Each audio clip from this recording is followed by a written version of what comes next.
दोस्तों, आपने सुना होगा कि प्रकृति अपने आप में अद्भुत और रहस्यमयी है। कुछ घटनाएं ऐसी होती हैं जो साइंटिफिक खोज के बावजूद आज तक पूरी तरह से समझ नहीं आ सकी। प्रकृति की इन रहस्यमयी घटनाओं को देखना हमें यह एहसास दिलाता है कि साइंस ने भले बहुत कुछ खोज लिया है, लेकिन अभी भी इस ब्रह्मांड में कई राज छुपे हुए हैं। आज हम एक ऐसी कहानी सुनेंगे जो बरसों से अनसुलझी है। दोस्तों, यह कहानी है अटलांटिक महासागर के एक ऐसे रहस्यमय हिस्से की जो बरसों से वैज्ञानिकों और आम लोगों को हैरान करता आया है। जी हाँ, हम बात कर रहे हैं बर्मुडा ट्रायंगल की, एक ऐसा इलाका जिसे डेविल्स ट्रायंगल भी कहा जाता है। बर्मुडा ट्रायंगल एक काल्पनिक ट्रायंगुलर क्षेत्र है, यानी कि काल्पनिक त्रिकोणीय क्षेत्र है जो मियामी, बर्मुडा और प्यूर्टो रिको के बीच स्थित है। यह लगभग 5 लाख स्क्वायर मील्स का क्षेत्र कवर करता है। इस क्षेत्र की डेप्थ कई जगहों पर 19,000 फीट से अधिक है। इस क्षेत्र में सैकड़ों जहाज और विमान रहस्यमय तरीके से गायब हो चुके हैं। लेकिन क्यों? क्या यह किसी अदृश्य शक्ति का असर है या फिर केवल ह्यूमन एरर यानी कि मानवीय त्रुटियों का परिणाम? चलिए देखते हैं विस्तार से। बर्मुडा ट्रायंगल में ऐसे कई घटनाएं घट चुकी है जिनका आज तक कोई पता नहीं लगा पाया। चलिए देखते हैं बर्मुडा ट्रायंगल्स में घटी कुछ प्रसिद्ध रहस्यमय घटनाएं। तो सबसे पहली घटना है फ्लाइट 19। बर्मुडा ट्रायंगल में घटी सबसे चर्चित घटना 5 सितंबर 1945 की है, जब अमेरिकी नौसेना के 5 बॉम्बर एयरक्राफ्ट, जिन्हें फ्लाइट 19 कहा जाता था, अभ्यास के दौरान लापता हो गए।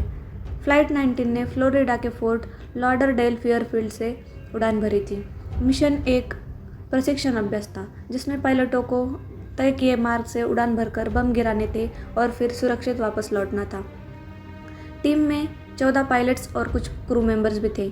घटना के दौरान पायलटों का आखिरी संदेश था कि उनके कंपास काम नहीं कर रहे और वे दिशाहीन हो गए। उनके बचाव के लिए भेजा गया एक विमान भी गायब हो गया। इस पूरी घटना के बाद आज तक इन विमानों का कोई निशान नहीं मिला। दूसरी घटना है यूएसएस साइक्लोप्स।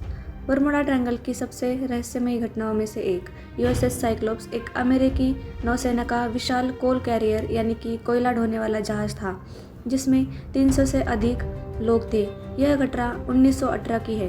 यह जहाज प्यूर्टो रिको से बाल्टीमोर, अमेरिका जा रहा था। सफ़र के दौरान यह बर्मुडा ट्रायंगल के क्षेत्र में गया और गायब हो गया। इसका आज तक कोई सुराग नहीं मिला। तीसरी घटना है स्टार टाइगर और स्टार एरियल। 30 जनवरी 1948 को एवरो ट्यूडर आईवी विमान लिपस्टर से बर्मुडा के रास्ते किंगस्टन के लिए उड़ान भर रहा था, जिसमें 25 लोग थे।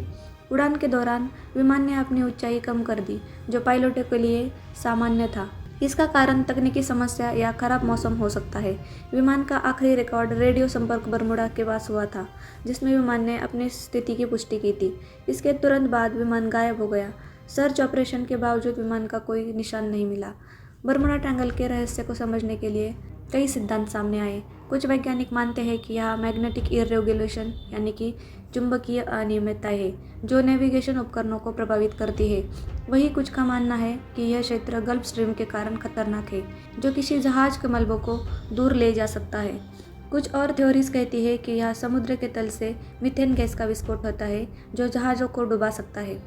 बर्मुडा ट्रायंगल के कई और भी थ्योरीज है, जिसमें कुछ लोग यह भी मानते हैं कि यहाँ एलियंस का कोई अड्डा हो सकता है, जो जहाज़ों और विमानों को अपने ग्रह पर ले जाते हैं। वहीं कुछ का कहना है कि यह क्षेत्र एक डायमेंशनल पोर्टल है, जिससे चीज़ें दूसरी दुनिया में चली जाती है। वैज्ञानिक इन घटनाओं को खतरनाक मौसम, समुद्री भंवर और ह्यूमन एरर यानी कि मानवीय त्रुटियों का परिणाम मानते हैं। उनका कहना है कि बर्मुडा ट्रायंगल से गुजरने वाले जहाज और विमान की संख्या अधिक होने के कारण दुर्घटनाओं की संभावना भी ज़्यादा है। बर्मुडा ट्रायंगल का रहस्य शायद कभी पूरी तरह से सुलझ न पाए। यह क्षेत्र इंसानों के लिए एक पहेली बना हुआ है, जो हमें याद दिलाता है कि प्रकृति के रहस्य के सामने हम अभी भी कितने छोटे हैं। तो दोस्तों, क्या आपको लगता है कि बर्मुडा ट्रायंगल का रहस्य साइंटिफिक कारणों से है या कुछ अलौकिक शक्तियों का असर? अपनी राय कमेंट में ज़रूर बताएं। वीडियो पसंद आया हो तो लाइक, शेयर और सब्सक्राइब करना न भूलें।